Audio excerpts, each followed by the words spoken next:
Welcome to Transforming Work with Sophie Wade, exploring the future of work. Find out what's going on, disruptions, evolutions, opportunities, challenges, and interventions in our multi-generational distributed organizations. With a new tech and talent focus, discover what you need to know to stay upskilled and relevant and ensure your business keeps its competitive edge. Sophie investigates the promise and reality of the future of work now and as we look ahead. She interviews people who are changing work experiences and practices and shares how we can each transition smoothly and successfully to effective and more productive new ways of working. Hi. This episode is about productivity because it's mid-year. Executives are evaluating business progress. Managers are assessing employees' progress. Moreover, this year, after accepting hybrid work arrangements, CEOs are focused on increasing productivity. I always stress performance, not productivity, because while productivity is easy to talk about, it is very hard to measure accurately. Productivity used to be reasonably easy to quantify when our business outputs were mostly physical products, the number of widgets produced each month, which was reflected in corporate value. In 1975, 83% of the S&P's total assets were tangible. However, by 2020, that number had dropped to 10%, and instead the 90% were intangible assets, including IP, copyrights, patents, and goodwill.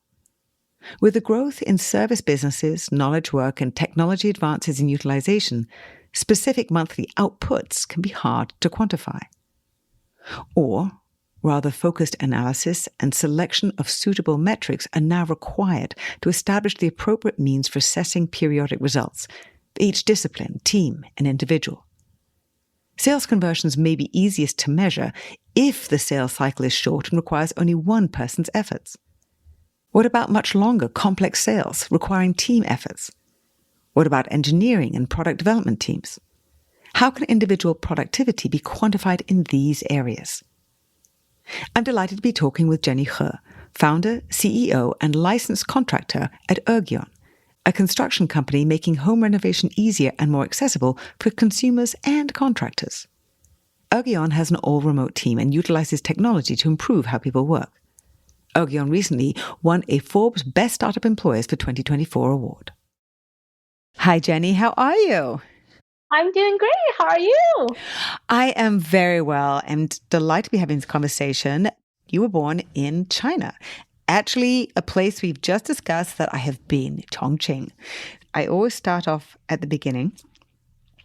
You studied electrical engineering, but you actually had already left China. So what was the journey there? And you do come from a background of engineering. Just share a little bit about that, because I know how important that is. Absolutely. So my parents were both engineers. They were both hydrologists, and both born in Chongqing. And I was also born in Chongqing. When I was 4, we moved to Yichang. That's where the Three Gorges Dam was constructed, and my parents worked on that project. And and they were teaching at the technical school nearby. And from there, when I was around 10, we immigrated to England, and that's why my father was pursuing his graduate studies. So that's when I left China. And why England? We moved to Manchester, England.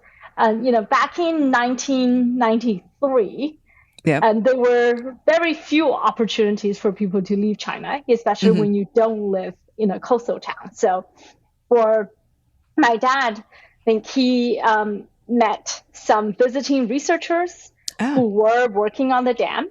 It was a marvel of its time, right? Sure. $20 billion, huge amount of concrete, a marvel of engineering. So, and through that connection, he got the opportunity to first go to England in 1992 for a year as an exchange researcher and studying soil erosion, and then onto his PhD. So that's really what brought us to England. It was really about, this was the only opportunity he had. So it wasn't more thought out than that. And then when I was 14, we immigrated to Toronto, Canada. And that's where I did, a couple years of high school and then on to college studying electrical engineering. right after that, you did a PhD in computer networks. The description said configuration complexity of internet protocols. What does that mean? By that point, the internet is still young, but it is quite evolved. What were you getting into there? Yeah, I think for me, I was always attracted to solving hard problems. So, and having parents who both went to graduate school, it felt like pretty natural, right, to go from undergrad straight into graduate school. Most of my undergrad internships were also in research. And I've always been really, I always loved numbers, fascinated by math. So I ended up picking to do my PhD in, even though it was electrical engineering, which is what I studied in my undergrad, it was also a topic that was more closer to applied math. So it was really, taking optimization theory from math and applying it to internet routing protocols. Okay. Making them more efficient? Yeah, making them more efficient or allowing it, it's really allowing it for you to optimize your goals of your routing protocol, right? Some places it's more about throughput or it's more about delay, but really finding different ways to optimize the actual communication protocol itself. That was relatively early on in the caching days. So I can imagine those protocols or the sequencing and delays and queuing and caching all became very, very important when we were trying to communicate with video. Yes. Thank you, Jenny, Back then, video was not working so well. And then that kind of work, eventually evolved right into, let's say you played games. You really want, speed is everything to you. Sure. Right? But if you're downloading a big file, you can afford to wait. You just leave it on download. So it's really allowing people to create virtual networks on top of the physical one that allow you to optimize for different properties. Why did you choose to go to McKinsey? I think for me, while I was in research, I really enjoyed it. But one of the things I enjoyed the most about research was just this pursuit of learning, right? So I really enjoyed learning. That's why I went for the higher education, the graduate degree. And I never knew anything about consulting. I actually, met up with a friend who, like me, we know each other since high school, since college, and he was doing his PhD at MIT. And one day we meet up and he goes, "Jenny, I am dating a consultant and their job is actually really interesting. Let me tell you all about it. And we should both." So, we both applied and we both ended up on McKinsey. Because of your friend's girlfriend. Okay, love that. Exactly. Right. Ultimately, I was really attracted to it because I had other options when I graduated in terms of which direction I could go. But I was really attracted by the promise that this was a great place to come if you want to learn, because in consulting, the only capital you have is human capital. There is no patent, there is no other special IP. What you really have as your special sauce is just that you can attract, really great people to come and help solve these problems for their clients. So I think with that promise, I thought, okay, I wanted to go to a place where I can keep on learning and I'm going to have, wonderful mentors, which I did in my years in consulting, who taught me a lot of things. And they were very, very different than research, right? It was a lot more around leadership skills, soft skills, communication skills. But they definitely fulfilled their promise. You were doing high-tech and industrial operations projects. Yes. Why did you orient towards that? And what types of projects were you working on and particularly enjoyed? Yeah, I think I got incredibly good advice very soon after I entered McKinsey, which is, don't follow projects, follow people. Because it's an unusual place in consulting where you can pick who to work with, right? That's not the case. Normally you have a job, your job is your job, your manager is your manager for years and years. Yeah. But in consulting, in every new project, you get a new manager. So I took this good advice and I said, okay, I'm willing to do any project under the sun. I don't care what topic it is, but I'd love to just have the opportunity to work with people that are known for really providing mentorship and coaching to the young people they work with. So, and that's really how my first couple of projects started. And then once you get experience in an area, right? Now you're like, oh, you're known as the operations person. You're known as the industrial person. So then I started to have very much a focus in that area. And I would say one thing that, I really learned in my graduate studies, that's always helped me and served me well, right? Whether it is now as a founder or in my consulting years, is you just really learn how to define problems. And that's actually the hard, and recognizing that's often the hardest part isn't solving the problem, but defining what is the right problem to solve. Now, in consulting, of course, much shorter timelines, very different methodology on how to do that. But that really helped carry me through always, just that sort of critical thinking, but learn, and not just to solve problems, which is what people tend to focus on, but defining what problems to solve. Definitely. You went from there to a company called Easy Home. Extraordinary growth that you led it through, joining as COO and then becoming the CEO. Doesn't sound like there's any technology play. I'm sure that there was, but what was the decision there? No, it's actually interesting. So at McKinsey, I serve lots of industrial clients. And I think there I really found kind of the problem I wanted to spend a long time to work on, which is I see is this lots of technology built for people like me, right, doing white collar work. And there was very little technology built for skilled tradesmen. And they spend usually at least a decade as an apprentice to become skilled in their trade. And many of my clients, because I spent a lot of time, in the field, like in the factories, right, with the field techs, their factory techs, and I realized they're all struggling with the same challenge, which is they're aging out and they want their kids to be like me. They're like, you seem great. Your job seems easy. You get paid a lot. Like, my kids should be like you. I don't want my kids to be like me. But we have this massive challenge, right, in the US that there is just not enough tradespeople. Right. And they are aging out. So this is only getting worse. Yeah. And there is very little tech that's truly built for them.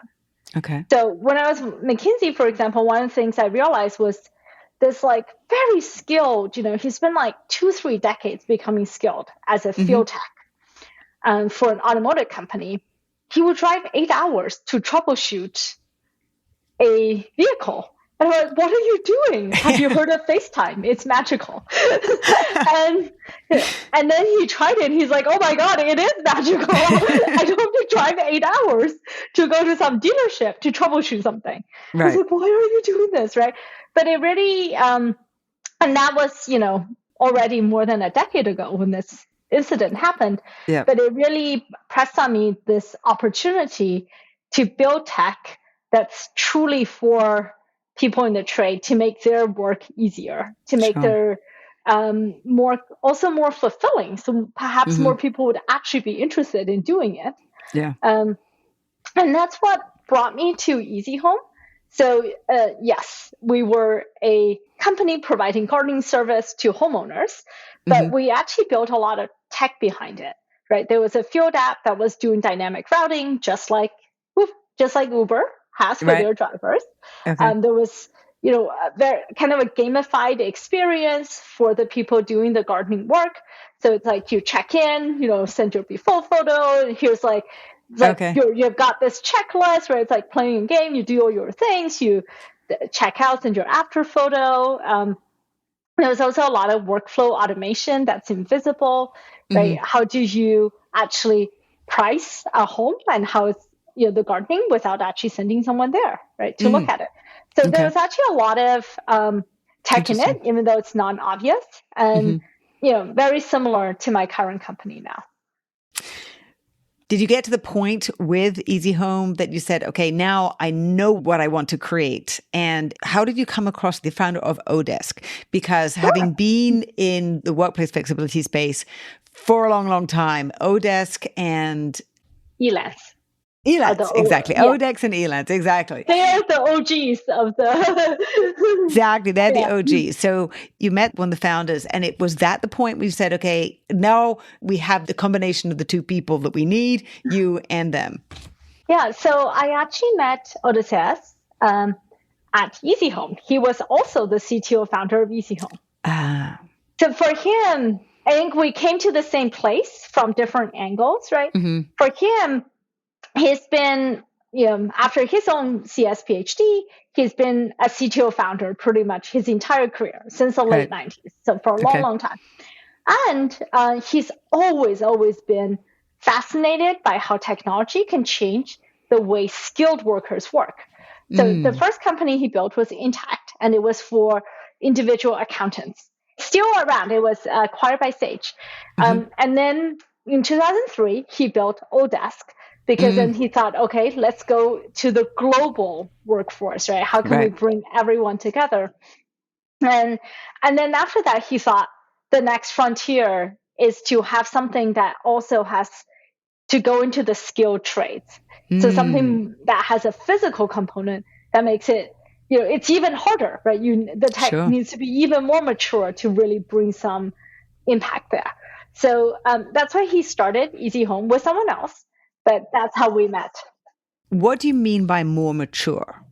So if you think about someone who is doing physical work, they can't be in front of a computer and using your software, right? So because they're out and about, they're not home.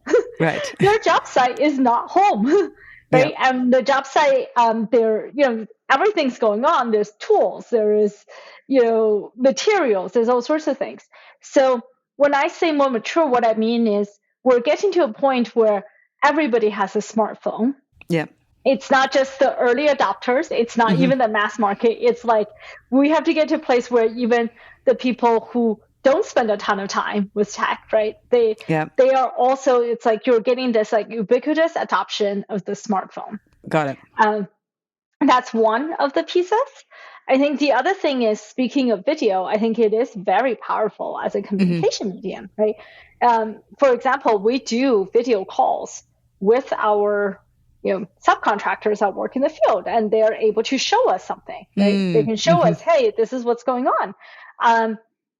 Well, as you were just mentioning, 10 minutes ago, back in the early 2000s, the internet speed just wasn't there. I mean, even being at home with your landline, paying for the most expensive internet that money can buy at the time, it was not working too well, But now it's so easy, right, for people to be able to have a video call on their phone.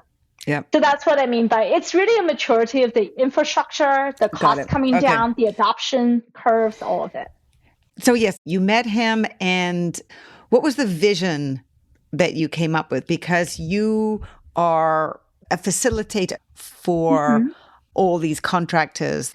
You're facilitating joy in the whole contracting experience, because contracting experiences are not great. And it's not necessarily the contractor's fault. It can be that dealing with all those different elements of the process and managing the production aspect is much more challenging for people who are great at the skilled craftsmanship that they need to do. But the project management piece of it is much harder. Please explain the idea that you came up with, why that was the focus, and then how you started facilitating it. And then I want to get to productivity and performance, because that's obviously what your entire business is really about. Yeah, of course. So I would say there were multiple threads, right, or seeds that together help build the vision. So one thread that I've already mentioned was that, even at McKinsey, and I saw this opportunity around, okay, I want to do something that would empower people who are highly skilled in the trades, right? So they can do what they're really good at, but they can take a lot of pride in their work. And in the space of construction and the subcontractors we work with, I mean, they are truly small businesses, right?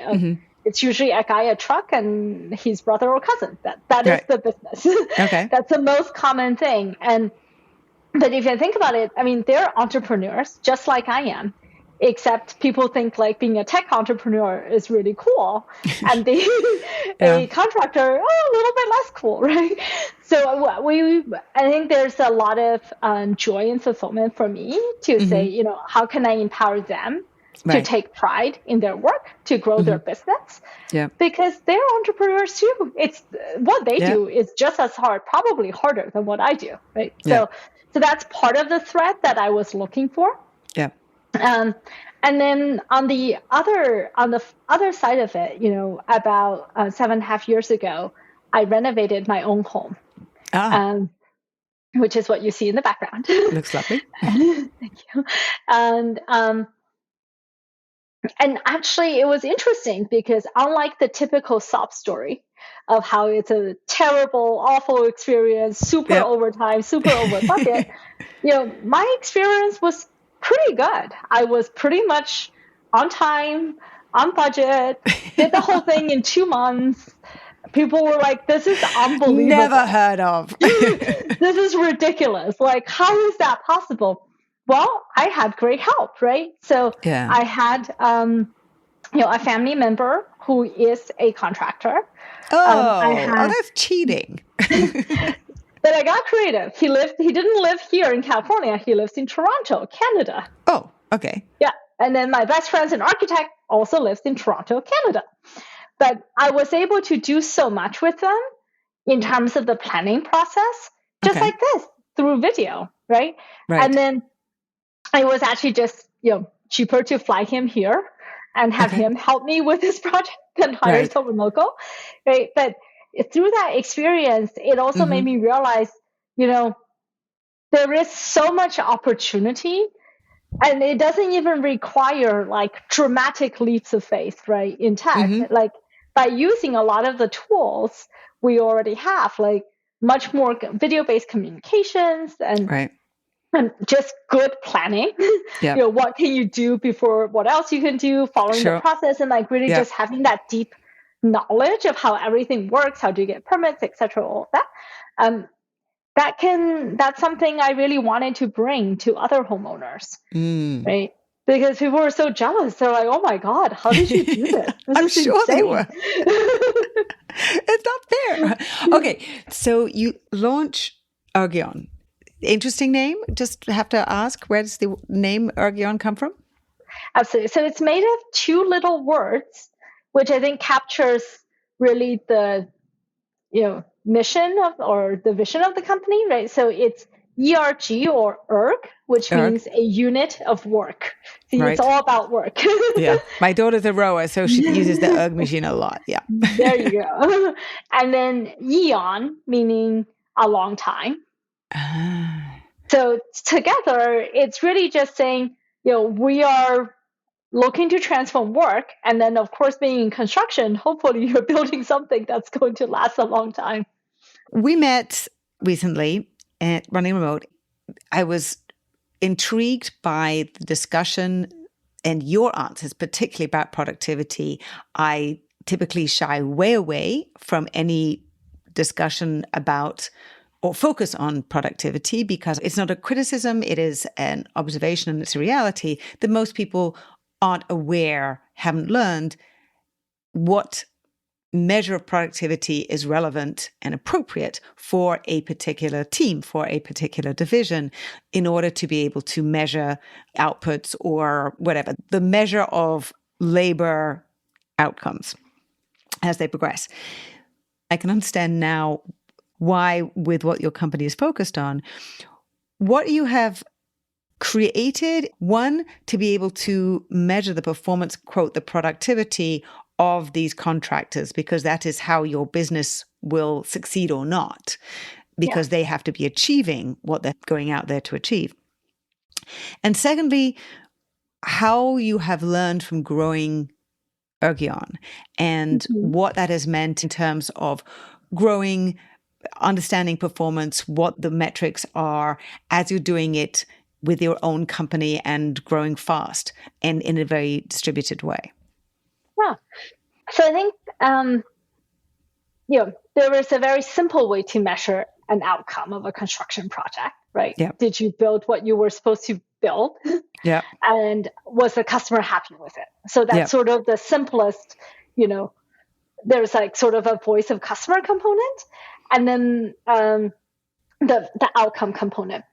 But why does productivity matter, right? Yep. Well, if you're a contractor and you spend 1 day building a project, the same project, but a different contractor needs 5 days, that different contractor is going to charge you significantly more. Right. Because they spent, the same number of people, but they spent 5 days at your house instead of 1 day. Right. So clearly productivity matters to us in terms of the final product, which we deliver to our customers, which is actually this completed construction project. But we really think about productivity very broadly in a few different ways, right? Okay. We think about it from the perspective of our customer as well. So you're a homeowner, right? If you think about a home improvement project, why is it so painful? Well, it takes a lot of your time and energy. That's part of the pain. So anything we can do to make it actually more efficient for you, right? Take less of your time, less of your energy. That's what reduces the stress and allow you to feel the joy of the actual outcome at the end. Right.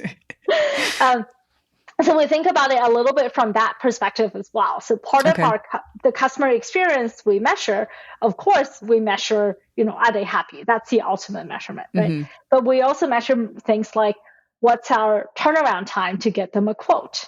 Yeah. And one of our innovations is that we can give people a quote live in a video based on site, and people love it. Right. I mean, they're like, like I spent this 10, 15 minutes with you, and I would like to know how much my project costs. Then instead it was like, okay, 2 weeks from now, you send me a quote, and I'm like, what's this about? What did we discuss? Right. So we think about things like that, just like our turnaround time throughout the process. Okay. How much time we're actually asking from the customer to spend with us. And then the other way we, of course, think about productivity is how we think about it internally. Can I also ask, one cross person took 1 day and then another one took 2.5 days, because it may be a very similar project, but one guy in Ohio takes 1 day and this other guy who happens to be, I don't know, in Nebraska, just happens to take 2 days. That's just how he does it. How do you deal with the comparable and incomparable measurement of those? Yeah, it's a great question. What we take into account when we are pricing our projects is that we are taking into account the complexity of the project. Right? So we're not saying an 18 linear feet fence is the same. Right. We're taking into account the site conditions. Are you building on rocky soil, so you have to spend more time drilling? Are you building, with different materials, more complexity in terms of the style? So we do take that into account. Sure. But overall, what we see is there is, a lot of things. It's not so much point by point comparison, but at least you can look at averages. Okay. Right? You can say, hey, this, over the last 6 months, this person on average is taking, a day to do this many linear feet of fence, and this other person needs twice as much time. So individual average metrics. All right. Internally. Sorry. Yes. So internally, one way to think about it is when we are working with an individual small business, traditionally, the business owner does everything themselves, right? Yep. They're the one that drives to your home, takes the measurements. They, then create the quote on pen and paper.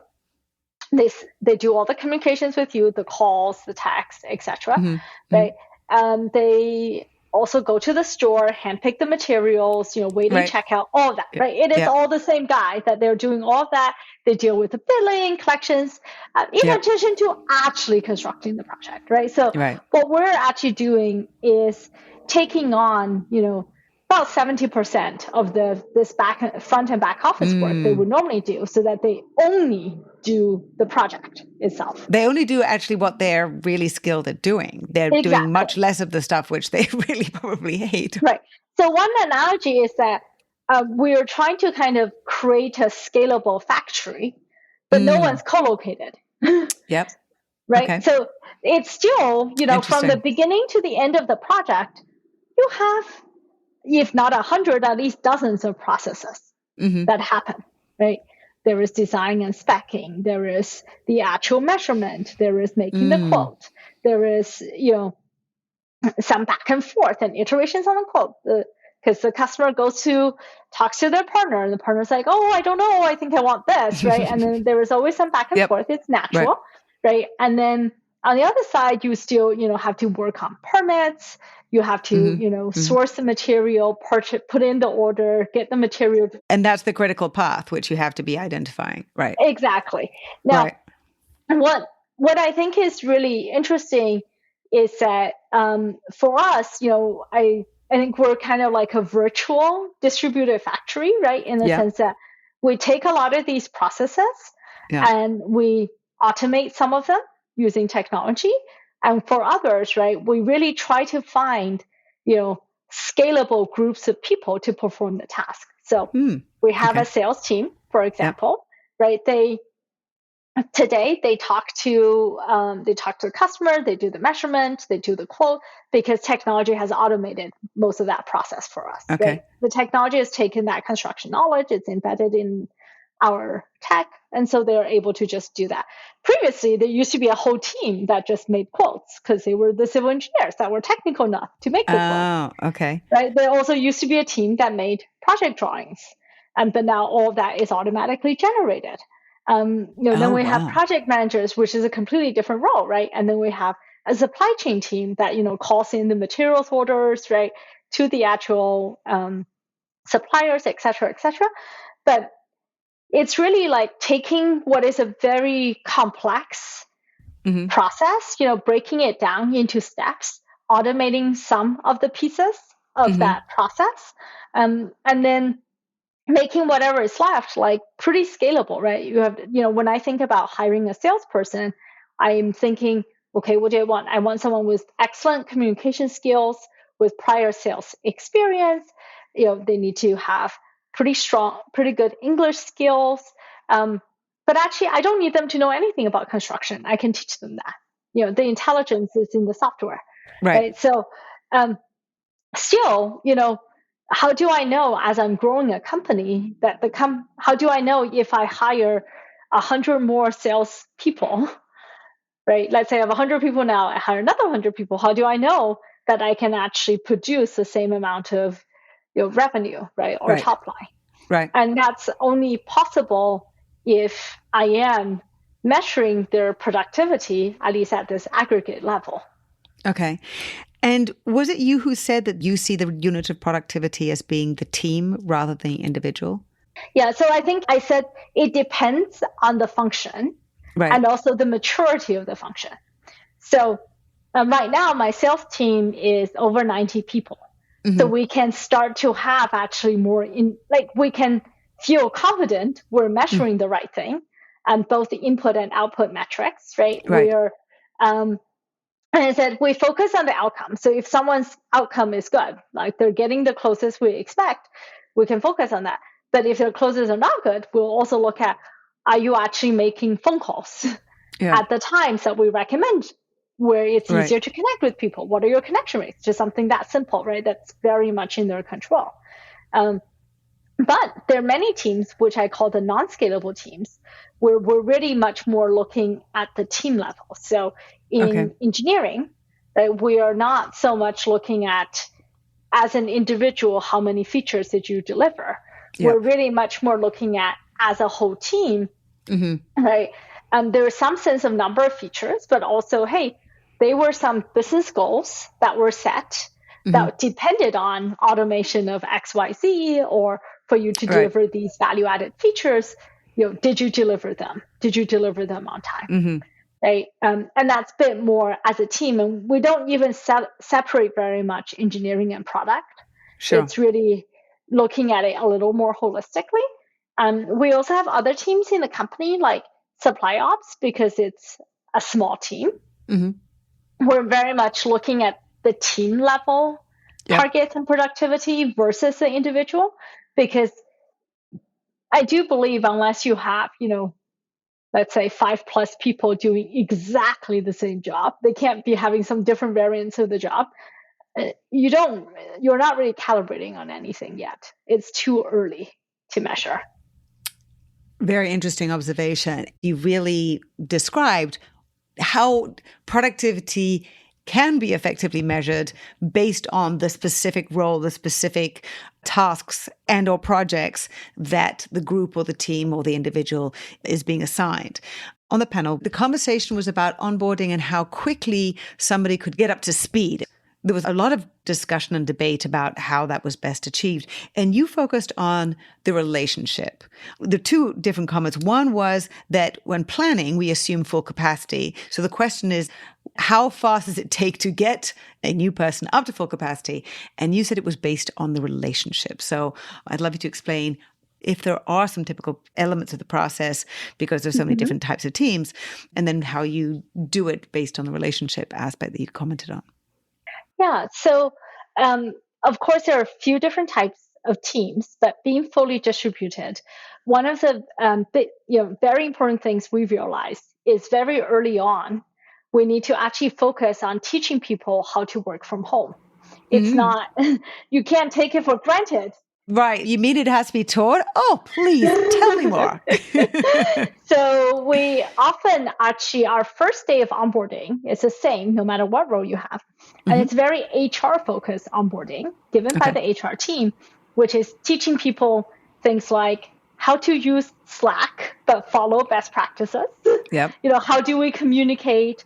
What are the values of the company? Why do we ask people to have video on when you go on video calls? Because many of the people we hire don't have no experience. They have not worked from home before. And even when they have, we found it was still really important to, share a lot of these best practices. I mean, we're not a huge company by any means, but, we are almost 400 people today. And you can imagine how much my Slack would be exploding if nobody followed, best practices like please use thread. Never use @channel unless you really, really need to. If it's not a company announcement, do not @channel. Right? Things like that. So, right. So there, we really do that. We also have not every team, but most teams also actually go through some training around company mission. Everyone gets a company mission and vision, right. but we also provide training on the actual product we sell. Right? Because again, this is not an industry where the people we've hired have ever sold the products we sell to U.S. consumers before. So we're almost, and it doesn't mean that they're salespeople, but for almost all the sales operational roles, like even if it's not directly customer facing, we do provide some product training, so they're familiar with the terms and the spec and all of that. So that's sort of the first 4 days-ish of the training is pretty universal for everyone. Then we go into somewhere between 2 to 4 weeks of onboarding, depending on the complexity of the role. And during that onboarding phase, people are generally, it's really sharing with people processes, best practices and then letting them actually test. One of the things that we've found really useful, we actually currently have almost 50 sales reps in bootcamp right now. Okay. And we're working with another great startup that does AI coaching. And what they're doing is each single person in bootcamp gets 100 role plays. Okay. So they're able to really practice, customer conversations, right, that feel real, etc., and get that practice. instead before they talk to a real customer. And it really Right. helps in multiple ways, of course. It helps like reinforce the knowledge. Sure. It also helps a lot in giving them confidence. That by the time they actually talk to a customer, they're not nervous, right? Because they're like, okay, I practiced this 100 times. I know what to do. It gives them scoring and QA, so they also know how to improve. And it's been really phenomenal experience for us, both in terms of making our bootcamp much more scalable, as well as just having a higher percent of actual pass rate through the bootcamp. Now, that's what we do.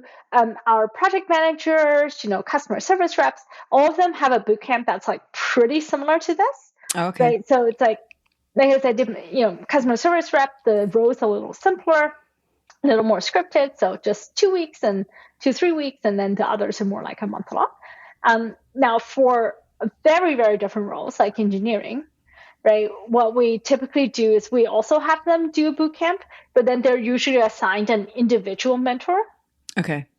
Who is, and then we have a very scoped project that they can do part-time for a couple of weeks as a way to test things. And engineering has some unique things. It's like the first day is spent setting up your engineering environment. Okay. So it's a little bit more different and of an experience. But I think no matter the role, we really put a lot of emphasis on, this, just teaching them how to actually work in a very different way than perhaps they've worked before. And then getting into the role, right, and making sure that they're feeling really confident by the end of the bootcamp to talk to live customers or contractors. So many companies are not recognizing or registering how different distributed work is. Obviously, you are fully distributed. That is a specific thing. But being distributed in a hybrid way, I think, is even harder in many ways. It is harder, much harder. What are the particular pain points that you see people who you're hiring and onboarding and helping them learn new behaviors or unlearn non-viable behaviors in a hybrid or distributed team? What are you observing are the critical challenges that you have to help them unlearn the most? Yeah. So I'll just mention a few that comes, top to mind, right? They may not be the best examples. But the first one, like many things, and this comes back to why I talked about relationships at the panel, it's building trust is hard. Yes. And it is harder in a distributed environment. There is no doubt. It's like, you think it was hard to trust that person while looking directly in their face for days. Well, it's harder when you don't do that. Yep. So there is no doubt. So, and I think trust is always very hard to build and very easy to lose. And many people don't put enough attention on that, or what I have seen, right? And it's very easy to have this kind of two class citizen. There's like the senior people who actually do get together and they see each other, and then there's everyone else, and it's a very it's very, very different. The senior people kind of know everything that's going on. They fully understand the company, and the other people have no clue what's going on. And it's hard because you have people across 46 countries. Yes. So you can't bring people together in the same way. Exactly. We can't bring people together, but we really make a huge effort to overcome this challenge with, a lot of transparency, right? Okay. All the company metrics are visible by everybody at the company. We're very open during our all hands meetings. Everything is, a lot of things are written and posted. Sure. Right. So it's really accessible to people. Because the second thing that's also hard is time zones. And there's nothing you can do there's no magic about time zones. You can't, there's nothing, there's like, what is the one really hard thing? It's time zones. You can't make it go away. But that's why we have nobody in East Asia or Australia, because I'm already on Pacific time. The company is actually on Central time. And we do a lot of async communications and to make it sustainable for people. But we really we have like a couple of team members in India, and that's sort of like as far as we go, because it's already a lot of time zones we're crossing. Sure. And then even in those cases, we're generally thoughtful about hiring for specific roles where async work is easier, right? Like in engineering, it's a little easier to have only 1 or 2 hours of overlap. Sure. So that's the second thing I would say, right? So first is trust. Second is time zones. And then I think the third thing is just that humans are humans, back to the conversation we had, like people crave to have connection with others, right? Whether it is in their personal life, but it's also in their work. So actually, we put a lot of effort into having, all these social channels and donuts, happy hours that just like actually encourage people to get to know each other in a much more personal way. And a lot of companies, I believe, shy away from that because they worry. And it's not even just about distributed or not. It's sort of like if everyone's co-located, it happens somewhat naturally. That you're all in the same building on the same campus. You can't not see other people and have casual conversations, right? But it has to be then very purposeful to create that environment, to encourage it, to give people that opportunity to connect. And people have connected way beyond what I thought was possible remotely through the company. It's crazy. People, go to other continents and like couch surf and travel the world. And I mean, people really connect. It's incredible, right? Which just shows, in the end, people really want to connect with others and they crave that connection. But often everyone's like, oh, nobody wants to attend a Zoom happy hour, and then they just give up. It's very easy to give up on that. Sure. So still on this productivity piece of it, which relates to as you onboard people and how well they're achieving what they're needing to achieve, you asked an incredibly astute question, which you said you got some very interesting answers to, which is asking a team lead, how painful would it be if you lost one by one each member of your team? Very, very interesting question. How did you come up with that? And how was it received more than anything? I mean, obviously I can understand from you asking the question what it tells you, but how was it received as team leads went around their team and had that revelation about one or two of their team members? And then what? Yeah. So we did this exercise not in general, but only with the teams where we don't measure individual productivity or performance at all. Okay. Right. In order to see relative. Okay. Exactly. So it wasn't like applied generally. Right? It was like, of course, if we already have some metrics where we can measure outcomes, etc., it's straightforward. We know. Right. Okay. But in the cases where you can't, it's so interesting. I did not come up with this, so I won't take credit for it. My VP of engineering I think he had this. It was something that he did in his last company. Either he came up with it, or someone else he knew came up with it. And it was very interesting in having this discussion in the engineering team, right? Because we don't measure the individual performance of engineers, nor do we, recommend that, right? But it's also the kind of thing then where we're like, well, but people must know somehow. Like, how do you know if someone is a good team member or not when you don't measure at all, right? So I think it ended up being actually quite an illuminating question, which led to some role eliminations in the team because they're like, oh, well, I guess I never thought of it, but I guess we don't actually really need this role. Right. Okay. And it was a shock, to people. Interesting. But it's interesting. It's like, people are very shocked. I mean, they're surprised and they're shocked, right, in terms of how they react to the question.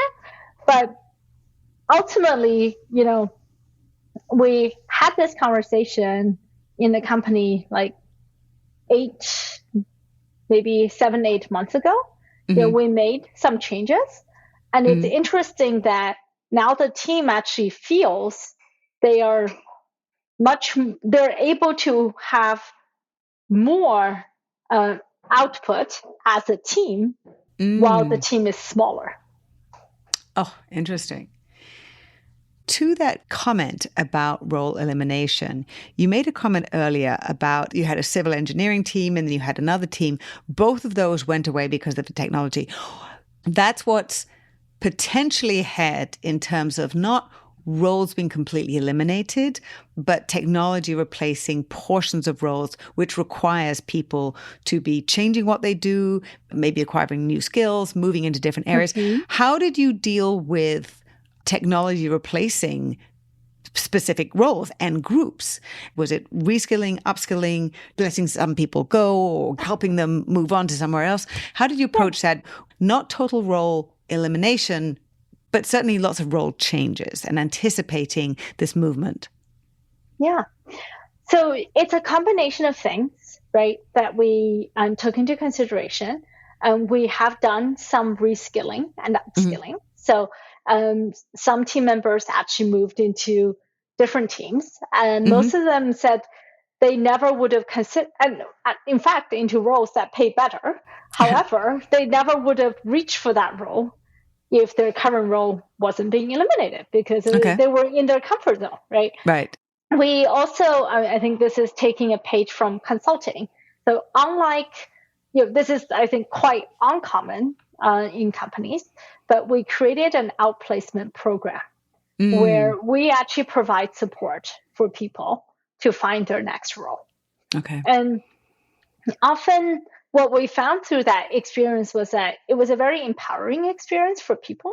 I mean, not only was it just helpful, because they realized, oh, I really did learn a lot of new skills, in the time that I've been part of the company. And now I can go out and find a pretty different role, perhaps even a better role. Interesting. So I think that's really taking a page from, consulting, where it's an unusual place where people expect you to leave, right? And because people expect you to leave, they actually give you something called search time, which was something else that we sort of had a similar concept for us as well, which is based on tenure, and you have, a certain amount of time to find your next job. So during that, we give people some time, right, where they're still paid, they're still with the company, and they can either apply for new roles in the company or go find their next role. Oh, okay. I love that. One last question. If you're a senior executive or a team leader, there's a lot of focus this year to do with productivity and how to increase productivity. A lot of it is focused on how to be measuring people in hybrid teams, not that their productivity was necessarily being measured before, but with a specific focus that you've had and how you've been looking in a very methodical and thoughtful way to do with measuring people's performance, which is important not only for your particular business, but to help also ground the trust that we're really missing in so many organizations. How would you recommend them to be thinking about how to approach productivity/performance in the most thoughtful way? I would say it's always best to start with performance, right, before you think about productivity. So start with performance and understand how much variation you have within the exact same roles. That's sort of something you can do very concretely. You're like, okay, I have 100 people that do exactly the same job, and this was true for us too, right? We had the sales rep that closed one project a month and others that closed 20. I mean, the delta was huge. So something is causing this delta, right? Where does this come in? And then understanding where is it, you're causing systematic challenges that make it difficult for people to achieve the goals, right? So do you have the right tools for them? Have you skilled them for success? Right. And then after you address some of those issues, then you can really look at productivity measurements and say, you know what, we feel with these tools, with these training, right, we expect people to be here. Right. And these are all the people that are still struggling. Now we can focus on them. Got it. It's been such a delight hearing about the incredibly deliberate and purposeful way that you address the challenges and what you're doing. And I will just mention to listeners that she recently posted on LinkedIn about these 25 exams you're taking. There were like 17 books you had to read and 25 exams because contractors working in different states and sometimes in different counties have to take different exams, which is one of the things that prevents scalability for contractors. So I think, yes, there are some laws that need to change, but congratulations on the exams that you've taken so far, and wishing you so much energy and clarity in the exams you still have. How many exams do you have left to go? Quite a few. I took the big one, which was the hard one. So that entire stack of books you saw on LinkedIn, 21 books was for one exam. Oh, God. Okay. So that one's done. Okay. Everything else is going to be much easier, hopefully. So I do have another one coming up for South Carolina. Business and law should be pretty straightforward. I've already done quite a few of these for other states, but they always make you take it again. Well, more power to you, and very excited for the growth for all the homeowners out there who are looking to have some great contracting for their businesses. I'm very excited for what Ergion is doing. So thank you so much, Jenny, for sharing your insights and everything you've been doing. Thank you. Thanks again so much to Jenny He, founder and CEO at Ergion. You can follow Jenny on LinkedIn and go to Ergion's website, ergeon.com. You can also follow Ergion on Instagram and Facebook at ergion.inc, ergeon.inc, and on X at Ergion Inc. Immediate action tip. To measure productivity, start with performance and assess variation between identical roles. Address systematic challenges hindering goal achievement, including employees' access to suitable tools, before identifying productivity measures, and ensure people have the training and support to focus their efforts. If you enjoyed this episode, please share it with a friend and like it. You can also write a quick review wherever you listen. For regular video updates, curated useful articles, research, and information, follow me on LinkedIn and sign up for my Work in Progress newsletter there. Thanks for listening. Until next time.